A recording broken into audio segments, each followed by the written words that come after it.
Coming to you from that once-forgotten artery that pulses through the center of the continental United States and into the heart of the Ozarks, Grace Matthews. Looking in from the northern border, our Canadian friend, along with his countrymen feeling the effects of U.S. political issues, Connor Murphy. Welcome to Dueling Dialogues, episode 218. I'm Connor Murphy, here with Grace Matthews and the Hammer in Springfield, Missouri. Hi, you two. Hello, how are ya? How is it going up there? Well, we seem to have a bit of summer today, finally. Yeah, we've had a lot of rain. Cool temperatures and rain. Ugly summer so far. That's sad because you guys have now had 2 in a row, right? Yeah, this is the second year that we really didn't get a summer now. So yeah, that would be bumming out. I hope everybody up there is taking their vitamin D. Yeah. Well, yeah, we probably need to take it all the time here on the West Coast for sure, in the Pacific Northwest. So it's been rainforesty. I had a photo shoot on Sunday, got totally soaked to the skin. Not fun. Oh my gosh. Yeah. Oh my gosh. No. Tell whoever it is to quit doing those rain dances. Yeah, I know. Oh, okay, we are talking about an obsessive compulsive nation. Now, this, in our new show, His and Hers, we're going to be talking obsessive compulsive this week. And as I was doing the research, I started realizing that we have become an obsessive compulsive nation. Right.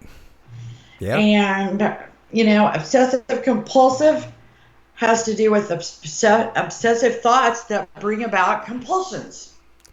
And we're seeing it all over social media. What Exactly. a war ground.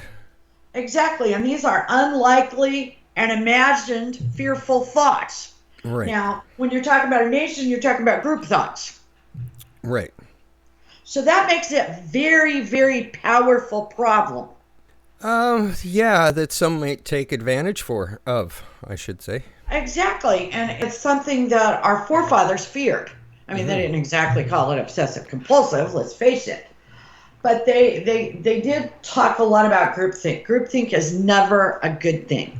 For some reason, it just never works out great, you know. And you know what I always think about, and I know the Hammer will remember this. Remember the Who concert where everybody trampled each other to death? Yes, and killed a bunch of people. Yeah, yeah. How you just get this group mentality going. Right. And this sink or swim kind of attitude, and all hell breaks loose. Yeah. So right now we need to adopt a zero tolerance attitude. Remember back when we first had gun violence and threats to our schools? Right. And we said, okay, we're going to tolerate zero. You make any kind of threat, you're out of the school. Right, exactly. You know, we're not even going to ask questions. Why don't we do that everywhere? About everything we're uncomfortable about. We cannot shut down police departments. We cannot shut down the country for a 1% problem. And when I say 1%, I'm not talking about the elite necessarily. I'm talking about the 1% that is causing the problem. Right.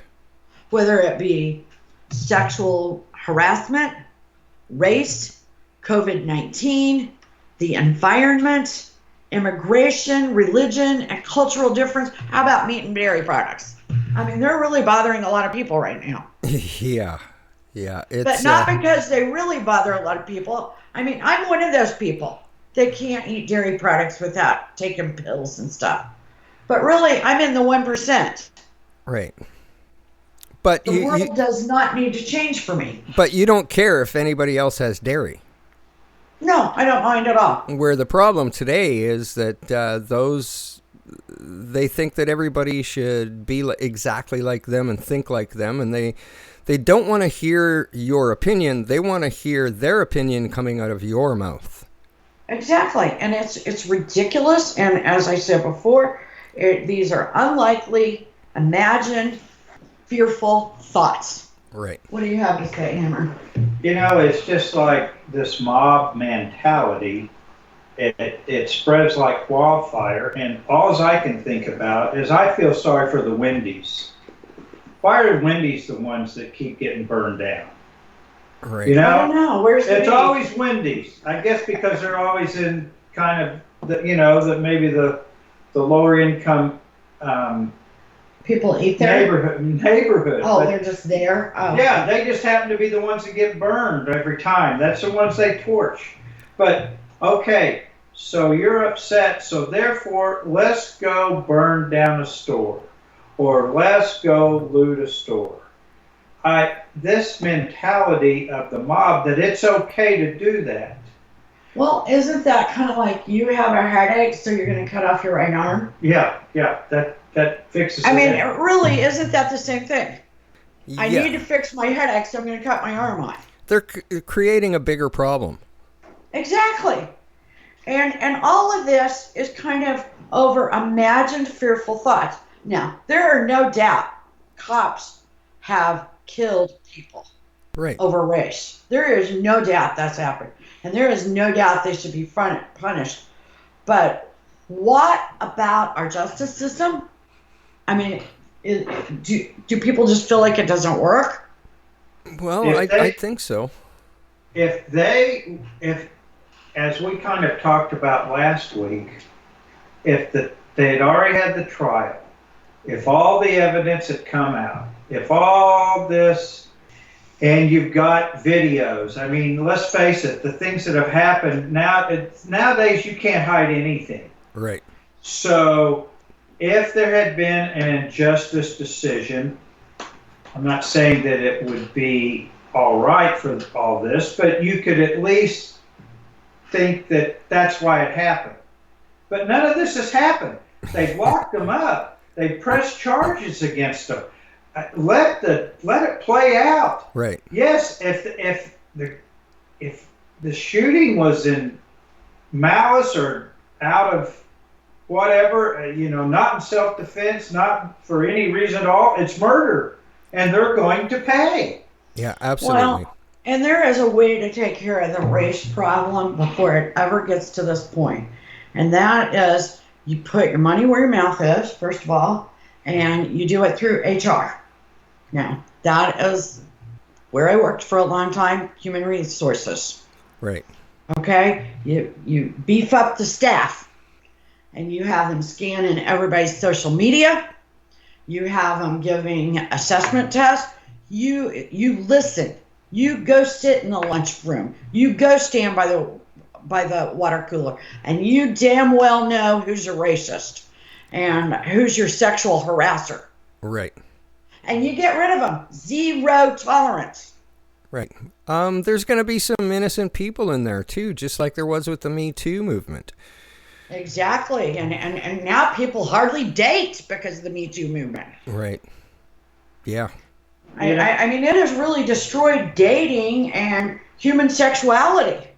I'm going to say that, and I don't know what the percentage would be, but nationwide, almost everyone has a friend, varying how close they are, that's a police officer, or a sheriff, or a highway patrolman, or whatever, in law enforcement, let's say. Sure.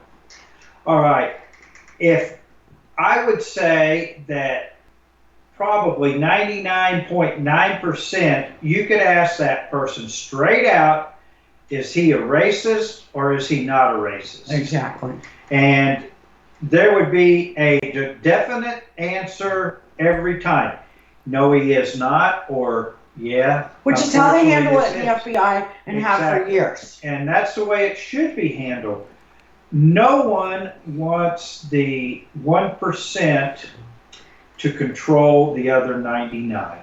You know, if you go into the federal government, FBI, and say you have one of the confirmed positions by the president, that you go through checks periodically, and those checks can often go 6 degrees, meaning they will come and they will talk to your neighbors, they will talk to your third cousin, twice removed. They will talk to anybody, and they will follow the leads each person give them. They know if there's a racist. They know if there's a bigot. They know if there's a psychiatric problem. Right. Why can't we do this in police departments? Why can't, this should be done on the private sector. Yeah. Why would you want that kind of liability if you're a company owner or a CEO? Well, I think certain protection was there for the police in the past, and that's got to be removed. They got to act like good citizens. Exactly. And let's face it, 1% of them are probably dicks. Oh, absolutely. There's 1% of them that are dicks pretty much everywhere I go. Right. Yeah, I seem to find that 1% really easily. Yeah, well, I do too. But we are overreacting when we are in a world of technology, social media, assessment tests. Right. Okay? I don't care if you got to call everybody in every month for an assessment test Right. and a little interview. Yeah. Do it. Do not let these people get out there and hurt other people. I think what the world has started to do, which is a major no-no, I know from running large teams in the corporate world, that basically, oh shit, I lost my train of thought. Hang on one sec. I got nothing. Totally that's okay. gone. That's okay. It'll come back. But anyway, the fact is that if you go to a zero tolerance like the schools did, and for the most part, it worked. Right. And then somebody said, well, I don't like that. And guess what happened? Then they pulled back from it and some more kids got killed. Well, what people are doing right now is a knee-jerk reaction. And in the corporate world, you know that when something happens, you got to really think about it before you make any big decisions. And what's happening right now is knee-jerk reactions.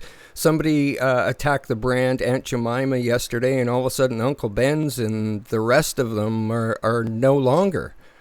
Yeah, and that's horrible. I will tell you this. Last week we put up a video of chicken salad. Right. And we labeled Russian collusion chicken salad.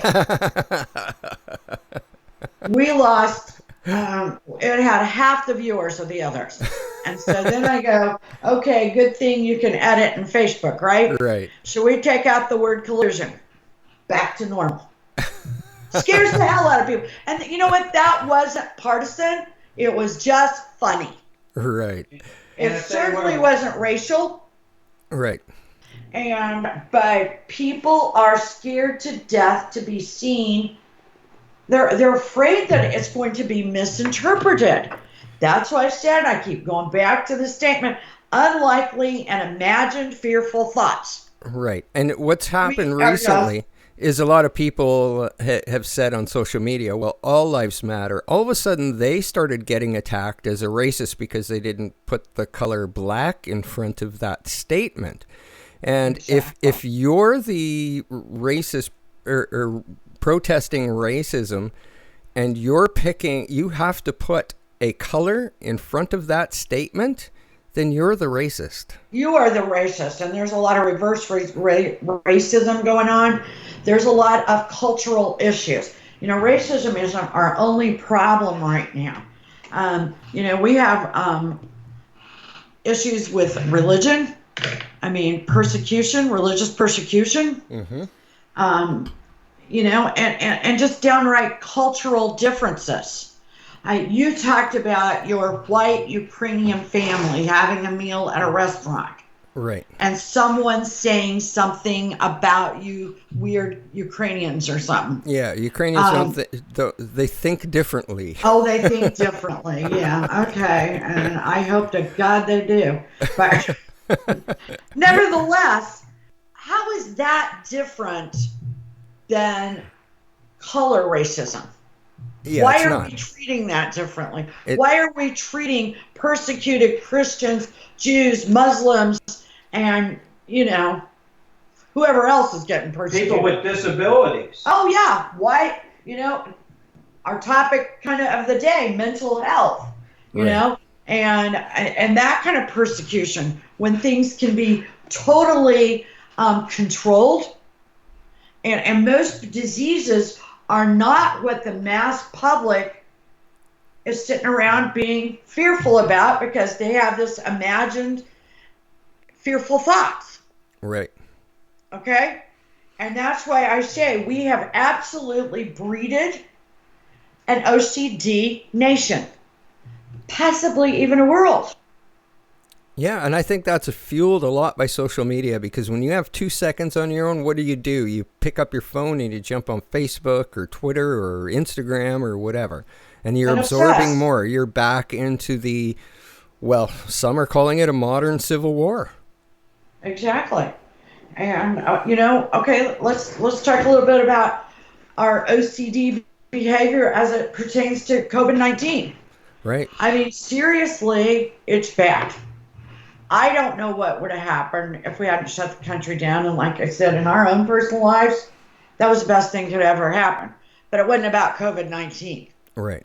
It wasn't shutting down the economy.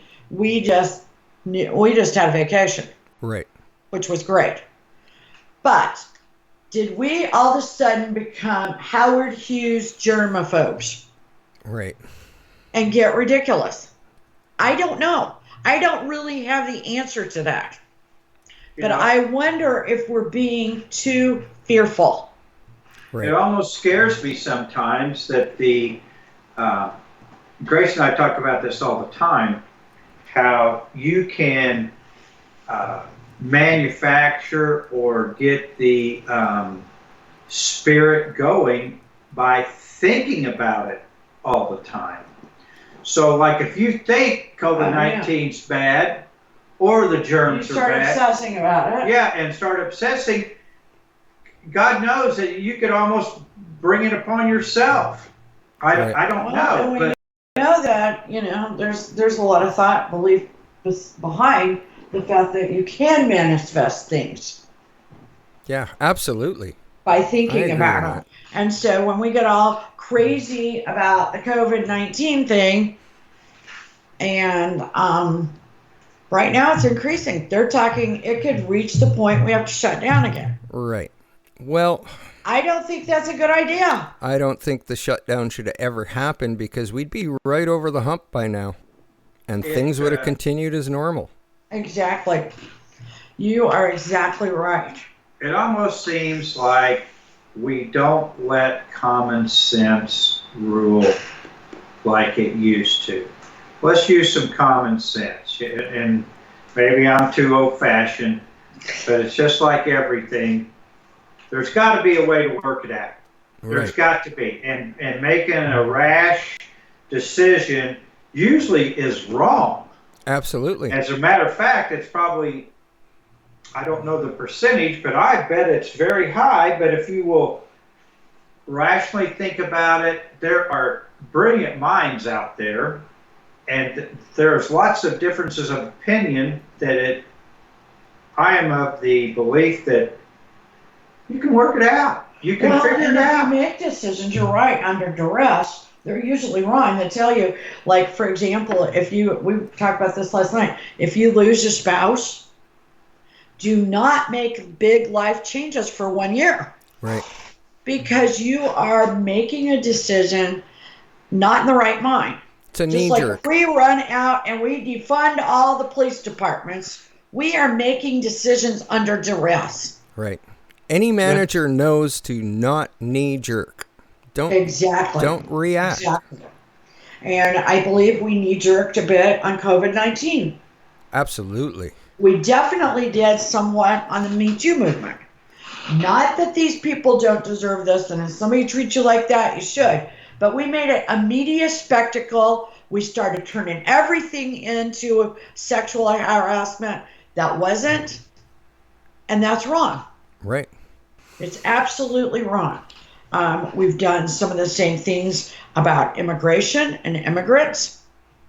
I personally believe that you cannot take DACA status away from DACA recipients. Right. I know that President Trump got kind of knocked down for that in the Supreme Court today or yesterday. I believe that was a wrong decision. I believe you give them a pathway. Those kids came here by no fault of their own. Yeah, and I agree. You know what? We can't control what influences us, what we learn as children. That's the same with racism and cultural and religious idealism that we're talking about right now. You know, we need to have programs for deprogramming people that were raised in racially tense homes. Right. Because a lot of behavior is learned behavior. But by gosh, it can be unlearned just as easily as it can be learned. Right. And so these are things we really have to think about. And immigration is definitely on the table. Like we said before, religion and just cultural differences. But we can't be so timid about it that I can't celebrate Cinco de Mayo because I'm not Hispanic. Right. Right. Or I can't say, do you want to have some of my Mexican salad? If you're not Mexican. People are, you know, they're like insulted.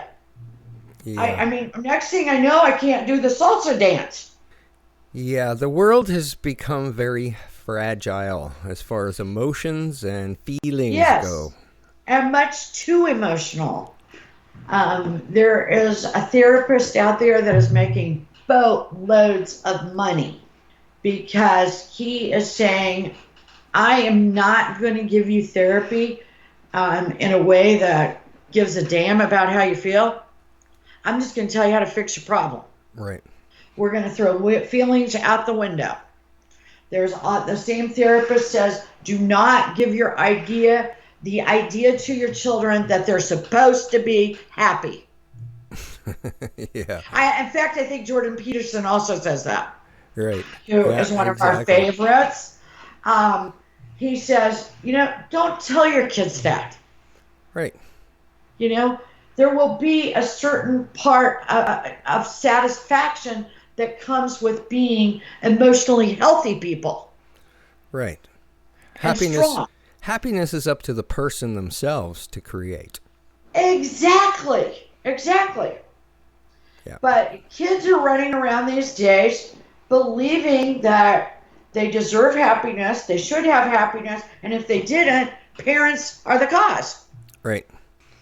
Jordan Peterson talks a lot about that. Catch one of his videos on YouTube. If you can find them. yeah. Actually, we found a few lately. Yeah.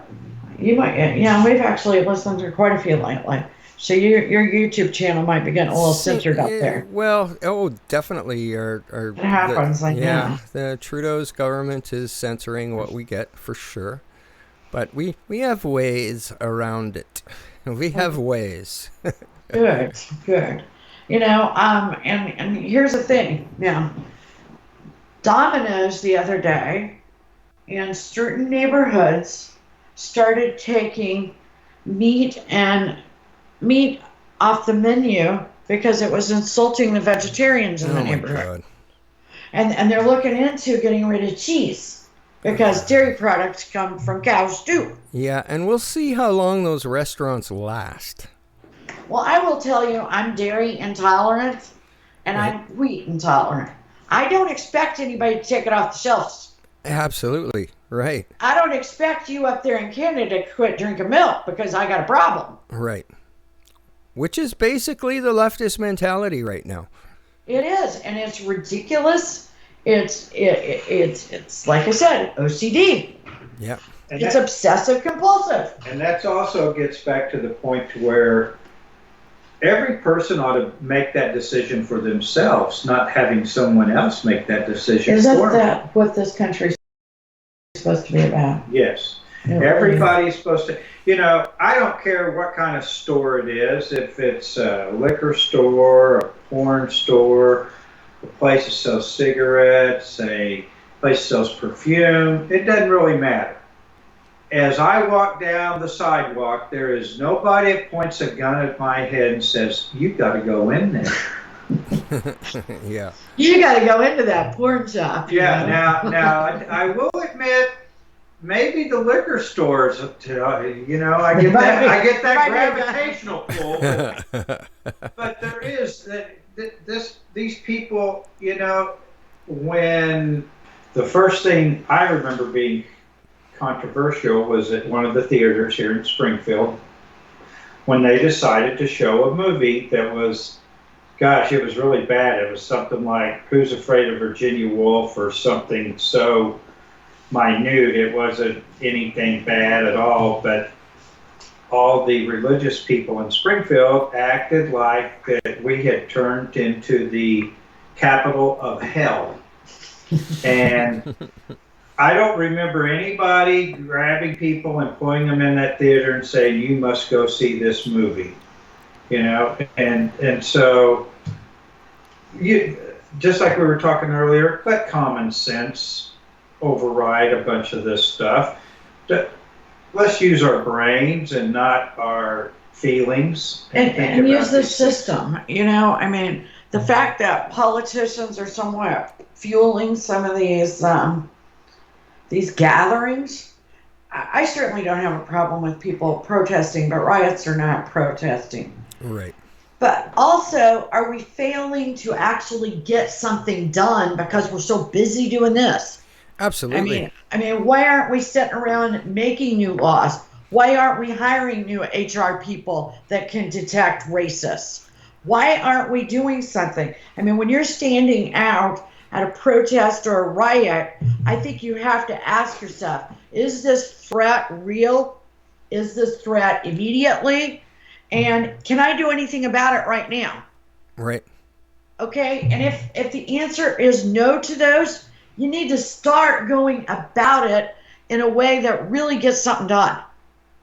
I agree. Go back to your small business and make sure you get rid of the bigots or retrain everybody. You know, there are people that have been, you know, educated in families and religious groups that are racist, bigots, and anti-everything. You know, let's try to retrain those people. Just like we don't have a problem taking care of drug addicts. Yeah. Let's take care of bigots and racists. Totally agree there. You know, it's, you know, and this end of times mentality. Every time something goes wrong, you know, we're destroyed as a nation. We're destroyed as the world. Yeah, it's a little over the top. It's going over the top. You know, just like with COVID-19, like I said in the beginning of this episode, they decided to send everybody home so nobody gets hurt. How O.C.D. is that? You know, and we heard all of this, you know, certain people are bad, even deplorable. Right. A basket of deplorables. We're just pouring everybody in all sorts of baskets, and I just spilled my water. But anyway, that's got to stop. It's got to stop. Everybody's having a cow. That's what we say down here in the hills. Over this Tulsa rally that Trump's having. And granted, I'm kind of afraid for him to have it, not because of COVID-19, but the backlash he'll get. Right. If anyone gets COVID-19. Now, I would have loved to have seen it at a fairgrounds or something outside. But already the cases of COVID-19 are going up in Oklahoma. So I'm a little nervous about it, but I will tell you, the Hammer has a take on this. Here's what he thinks Trump's strategy is. And we do know that Trump always has a strategy. Yeah, I think that this is to get Uncle Joe out of his quarantine in his basement. Because we all know if Joe gets out of there and starts talking about anything, he's done. Because he cannot keep a thought. You know, he's like your crazy uncle that you know. Well, yeah, that's true. That the more he talks, the worse it gets. And gaffer. Yes, he's the king of the gaffers, and I kind of feel sorry for him because I think he's actually, as far as being a human, he's a good guy. He's an uncle. He's an Uncle Joe. But I sure as hell don't want my country in his hands. And what scares me even more is it's just like the movie Dave, where he gets sick and they send in the guy, but actually the staff is running the country and trying to make all the moves, and that's a scary thought. That's what you'll get with him. That's what you'll get with him. And I'm not for sure that it wasn't that way with the Obama administration, who was actually in charge. Was it Susan Rice? Was it Valerie Michelle? Jarrett. Was it Valerie Jarrett? Yeah. Which one of those was actually in charge? The Clintons? I mean, you can't tell me they didn't have really, their finger in the pie. Obama was a ham, but it seemed like a lot of times he was being fueled by the background. I agree with you. So anyway, I would, I think that Trump's got, I think that's a strategy. That's just my opinion. I have nothing that proves that, except that I think the more, they just want Joe to open his mouth, and the things they can do to incite him, because they're going to have to say something that he'll screw up, and then they can pound on him again. And I think I hope that there's no bad problems, and so if that's the way it is, then it's very good strategy. I think it's only just a matter of time before he sniffs another little girl's head. Oh, yeah, and then people are going to be creeped again, Which really brings the question, this is the guy that's going to bring Trump down? Really? Yeah, really, yeah. I do. Trump somehow wins. I mean, and his whole life it's been like that. And Joe somehow just stays in the middle. In a country of 300 million, it's him? Seriously? I don't know. You couldn't do any better than that, I know. What's going on up there? Well, we've got some great news because after giving billions and billions of Canadian taxpayer money to the United Nations with hopes of securing a UN seat, Trudeau was denied yesterday. So, oh my gosh. Yeah, maybe the spending taxpayer money and giving it away to the UN days are over, we're hoping. And who did you say voted him down? India. India. Yeah, they're the nicest people in the world. Yeah, well, yeah, if you remember a couple years ago, he showed up there for his 1-week visit, and he was dressing like them and doing all this freaky photo op stuff that was just absolutely embarrassing. So I agree with the hammer. Didn't you say he needs to talk to Sadhguru? Yeah, he needs to talk to Sadhguru, one of the people that we watch on YouTube. That's a guru. A guru, pretty smart old guy, and he would say, that guy's got problems. Yeah, let me set you straight. Sit down and let me talk to you. Yeah, let's have a long talk there, son. Yeah. Well, I have to say, I totally agree with you there. Yeah, and we don't always agree, but life's a journey, and we're all in this together. Remember to stay tuned to His and Hers also. Have a great week, and thanks for listening. Godspeed, you two. Thanks for listening, everyone. See ya.